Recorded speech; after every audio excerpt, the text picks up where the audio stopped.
Fala, meus amigos, tudo bem com vocês? Olha só, estamos aí mais um trabalhinho aqui, mais um dia de trabalho, ó. Já estou finalizando a altura daquela parede ali, aí já vou finalizar aqui também. Eu tô suado, galera. Garela. Ah, enrolou. Tô suado, graças a Deus, tomando um cafezinho aqui na bênção de Deus. Tamo aí com a camisa, né?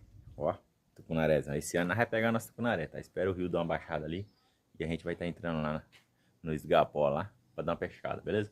Enquanto isso, estamos construindo um sonho aqui. Um sonho que vai estar, que está se tornando realidade. Aí pra vocês verem, que benção de Deus. Aqui falta a parede aqui para terminar. Depois é só finalizar o restante e voa lá, cobrir e pular para dentro, beleza?